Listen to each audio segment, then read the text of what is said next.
Embarque imediato. E para essa revolução acontecer, a gente tem algumas barreiras regulatórias. O que você vê de regulação que pode, não é que pode atrapalhar, mas que tem que ficar no nosso radar, que até isso eu estou vendo como positivo, né? Nós estamos vendo aí os próprios entes públicos preocupados em como eu vou arrumar minha regulação, como eu vou me ajustar para essas modernidades. Então, quais são as questões regulatórias que você acha que a gente tem que ficar no nosso radar? Eu acho que não são complexas, pelo menos quando a gente está falando de transporte público compartilhado, e os projetos que a gente tem implementado foram facilmente equalizados e considerados dentro do framework legal já disponível, do framework de concessões disponíveis nas cidades que a gente opera. Para mim, a grande questão não é tanto regulatória, mas, mais uma vez, é olhar como se prioriza os recursos para o transporte público. Um exemplo, eu acabo tendo muita informação por causa da nossa matriz que fica nos Estados Unidos, mas também a gente tem uma operação grande na Europa e vou conversando com os colegas. Mas pegar o caso dos Estados Unidos tem fundos federais, estaduais, municipais para transporte. Né? No Brasil não se fala num fundo federal para transporte público. Ah, não, resolve lá com a prefeitura quando muito tem alguma articulação com o governo. E é difícil essa articulação, como você sabe.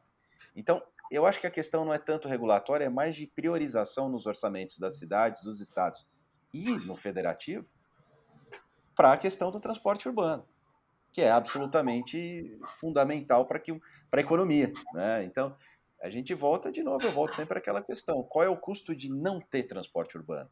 O quanto que a gente pode estar deixando de crescer por não ter o transporte urbano adequado?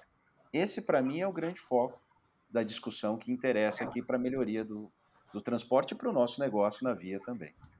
Isso. E para quem está acompanhando a gente, para lembrar, o Brasil nós já tivemos um período grande que a gente tinha fundos setoriais, a gente tinha um dinheiro, uma parte do gasto de combustível, de alguns impostos, você tinha uma conta para transportes na década de 80, que aí a gente mudou a nossa sistemática no Brasil. Então, o dinheiro que você paga por IPVA, por exemplo, que você paga relacionado a combustível, os impostos, eles vão para a conta única do governo, e aí você tem o orçamento sendo construído, e aí, infelizmente, a política vai trabalhar de tal forma que nem sempre sobram recursos, né, disponíveis para o transporte. Né? Quem sabe a gente seria bom também rever isso daí, para a gente ter um recurso, principalmente aqueles recursos que são arrecadados com esse fim, né?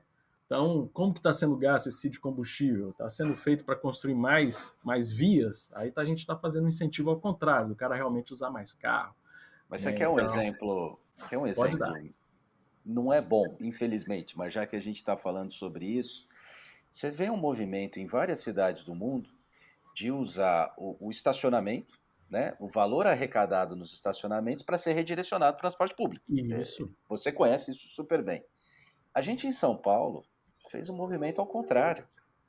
Em São Paulo, não sei se você acompanhou o ano passado, e eu acompanhei muito porque além de eu estar na Via, trabalhar na Via, eu sou um militante da mobilidade ativa. Então, Sim. a gente tem uma ONG chamada Cidade a Pé, que acompanha muito e tenta priorizar o transporte a pé mesmo. Tudo começa com o transporte a pé, né? E a Claro. gente acompanhou muito esse caso, eu lembro até deu alguma repercussão, porque você pegou as vagas de Zona Azul, a gente chama de Zona Azul aqui em São Paulo, e privatizou. Até aí, ótimo. Eu sou um cara que eu acho que ninguém está falando aqui de comunismo, pelo contrário, eu sou o cara da iniciativa privada. Eu acho que a iniciativa privada tem até condições melhores de tratar de vários temas. Mas quando você privatiza, faz uma concessão para uma empresa privada que fez uma outorga, que adiantou um processo totalmente transparente. Mas por que isso está na contramão? Porque esse dinheiro, esse recurso que vai ser arrecadado com estacionamento, não vai ser usado no transporte público. Não foram essas premissas do que foi definido aqui nesse processo licitatório.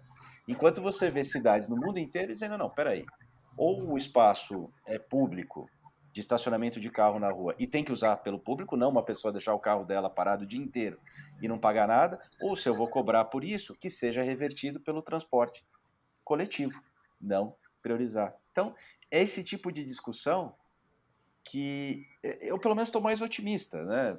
Completo 3 anos trabalhando agora na Via percebo que já mudou bastante, já evoluiu bastante, a pandemia foi importante para as reflexões, mas ainda tem um caminho para ir, principalmente se você comparar com Europa e Estados Unidos. Porque lá, Europa e Estados Unidos, eles fazem a conta, né? De quanto que tem que ser o valor da área azul para o cara não querer ir de carro para o centro. Então é muito mais Exato, o exato. cálculo, né, de realmente custo-benefício para eu querer deixar meu carro, e aquela grana, vários locais do mundo, aquela grana já cai num caixinha.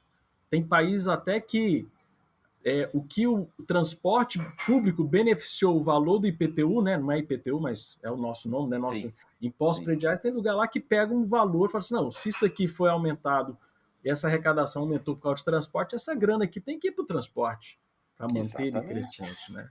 Então não é uma questão de subsídio, né? Que nem você falou, que não é a briga do comunismo com o capitalismo. Não, é a gente dar inteligência para o dinheiro, né? Exato. Agora, você quer um exemplo legal? Quando eu moro pertinho da Avenida Paulista, então acompanhei toda a discussão da Paulista, não, vão fechar a Paulista nos domingos, tal, que todo domingo. Hoje o pessoal já não fala fechar a Paulista, fala abrir a Paulista para os pedestres. E quase ninguém mais reclama. Eu lembro que tinha associação aqui, não quero, não quero. Hoje as pessoas começam a ter uma conscientização de cidade, de espaço para o cidadão.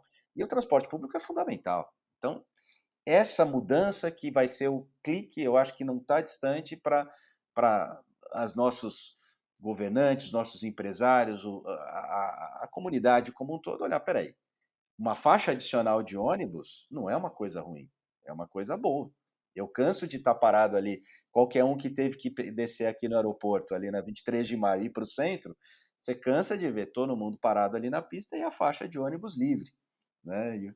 Então, a gente precisa ter mais essa visão, essa conscientização da cidade para as pessoas, e isso começa a mudar. Isso. E aí a Via tem um pensamento de cidade, né? A Sim. Via tem um conceito de cidade para isso. Totalmente. O Daniel, que é o nosso CEO e fundador, ele um dia disse uma coisa, eu achei, ficou assim na minha cabeça, achei super engraçado. Ele falou assim: daqui uns anos, sei lá, daqui uma década, 2 décadas, as pessoas vão olhar para uma pessoa andando sozinha num carro e vão ter o mesmo choque que hoje elas teriam se você entrasse fumando numa creche. Ou seja, vai ser uma coisa tão despropositada. Pelo menos é a visão que a Via tem, né? É a visão que todos temos, né? Claro, ninguém é contra carro, eu tenho meu carro, você deve ter seu carro, não é isso, mas assim, a maneira como está sendo utilizado não está legal, e a gente trabalha muito nesse espaço de tentar mudar isso.